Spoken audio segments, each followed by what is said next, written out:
Good morning, dear students. Myself, Professor Vinay Chandrika Kale, and I'm going to handle the subject of microcontroller, that is 8051 microcontroller and embedded system. This subject is for 5th sem students. So this is a microcontroller. So before we start with the subjects, so microcontroller is a combination of, you can say it is microprocessor and for embedded system. So totally this microcontroller is helping the embedded system, and also it will work for the microprocessor. So microprocessor and the microcontroller are the different, because microprocessor, it is consisting general purpose. Like the data bus is consisting the RAM, ROM, IO ports, timers, serial ports, and it will give the address buses. So for the microcontroller is one chip which will available all this CPU, RAM, ROM, MPU and IO ports. So microcontroller will work only for the one-time function, you can say. As your microprocessor, it will work for the general purpose, but the microcontroller will work for the single purpose. So before we proceed with the module, we'll just see the basic. As I said, it works for the general purpose computer system. So microprocessor will work for the general computer systems, and as well as the microcontroller will also work, but it work for the single purpose. You can say it is a one-time function. So as I said, it is a general purpose system. So it is an electronics device which accepts the data perform arithmetic and logical operations and gives the meaningful result. As the output is called as general purpose. So what it is saying? It is an electronics device which will accept the performance of arithmetic and as well as the logical operations. So as we know, the computer will perform the arithmetic and the logical operations, and that will give the result as a output. So that it is called as what? General purpose. So next is, so because of the general purpose, it can do a wide variety of computing tasks. So, as it is a general purpose, it can do a wide variety of computing tasks is nothing but it can do a multi numbers of tasks under the general purpose. The hardware of a computer system, which will consisting of mainly the input units and CPU and output unit. So as you know, it will consisting the hardware components. The hardware components mainly it will consisting the input unit and CPU, that is central processing unit, and output unit. The main functioning of the component is, you can say, CPU. So next we'll see regarding the CPU. So what is this CPU? As you have used the computer, you know CPU, that is central processing unit. So let's see what this central processing unit will do. So it is a central processing unit. In case of a microcomputer, it is known as a microprocessing unit. So it is a central processing unit for the general purpose, that is for your computer. When in case of microcomputers, then it is known as a microprocessing unit. In short form, we'll call it as MPU. Then the main component here is the microprocessor chip. So in the central processing, the main component is microprocessing chip. So in addition to the microprocess, we required other components such as a RAM, ROM, timers, IO ports, etc. So to make the complete functional, due to the number of hardware components, the size and the cost of the computer system is more. But they have the advantages that designer can decide the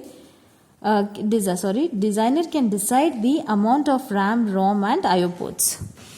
So this central processing unit, as I said, it is when it comes to the microprocessor chip. So it requires the other components such as a RAM, ROM, timers, IO ports, etc. So to make this complete function in one hardware, because all are different RAM, ROM, IO ports, timers, all are having some different functions. To make those functions in a one hardware components, they have to see the size and cost of that computer system. If we have to assemble these all things in a one chip, then will the size and the cost of the computer will be less. Then if we make it as a disassemble, we can say we have to get it one component from the others, it is very difficult. So to avoid that, we have to create it on a one single chip. So if we take different components from the others, then it will be the size and the cost of the computer is more. But they have some advantage that designer can decide the amount of that RAM, ROM, IO ports, timers. It is advantage for the designer that he will get a more amount, and as well as he may increase his business. So this central processing unit, what it will does, it will work for the it will work for the general purpose. In case of which, if it comes for the microcomputers, it is known as a microprocessing. So that is, in short form, it is known as MPU. So the main components under the microprocessor are what? RAM, ROM, timers, IO ports. So to make this complete function, the number of hardware components of the size and the cost of the computer is more. So if these all things are more, then the advantage is for the designer. Because the designer can decide the amount of RAM, ROM and IO ports. So this is how the central processing works. So first we have studied regarding the general purpose component computer system. Under that, what we have studied? We have studied it is an electronics device which will accept the performance of arithmetic and logical operations, and it will give the meaningful output. So it is called the general purpose. So because of this general purpose, it works for the wide range of you can say wide variety of computing tasks. It will work for the multitask level. Then next is the main functioning, the hardware components. What are the hardware components for the general purpose computer system? That is input unit and CPU and output unit. The main functioning of this is CPU, that is your central processing unit. So what central processing unit will consisting? As we know, the central processing unit, if it come for the microcomputers, if it comes for the microcomputers, it is known as the microprocessing unit. So in short form, we'll call it as MPU. The main component here we require such as RAM, ROM, timers, IO ports, etc. To make this complete function, due to the number of hardwares are there in computers, to make it in a one chip, we need to reduce the size and cost of that chip. If what we can say, to make this complete function, due to the number of hardware components, the size and the cost of computer is more, but the advantage is for designer because he can decide the amount of RAM, ROM and IO ports. So next comes embedded system. So till now the computer we have studied regarding the general purpose of computer system. That will help. The main part of the general purpose of computer system is CPU. So how the CPU will handle or else how the CPU will work under the microprocessing unit and in the microprocessor chip, and the designer will decide the amount of RAM and ROM and IO ports. Then how this is going to be helpful for the embedded system. First we'll see the what is embedded system. So embedded system is nothing but you can say it is an electronics device which can do only a one task for its lifetime. The main component of the embedded system is microcontroller chip. So what it is? It is an electronics device which can do only one task. Means only one task is going to be executed. Only one time it will execute the output. It will not perform the multitask. It will not give the multi numbers of outputs. Only one task. For example, you can say best example is printer. Once if you click, it will for the print, it will give only the printer. Then again you have to turn the page and you have to put. So the main component for embedded system is microcontroller chip.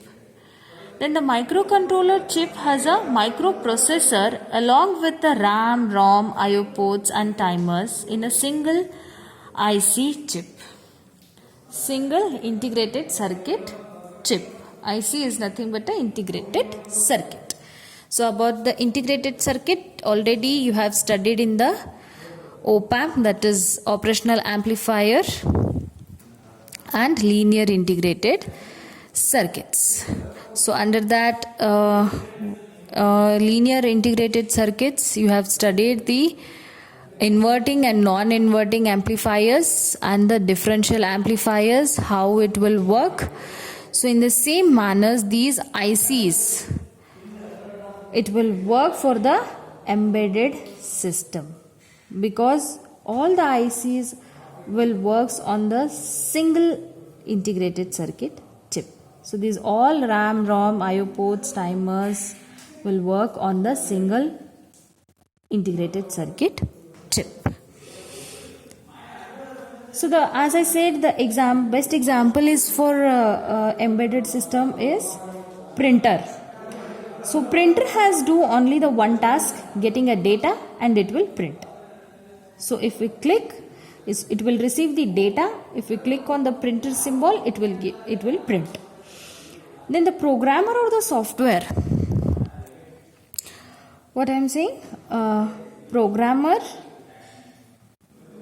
or the software required for the printer is very small.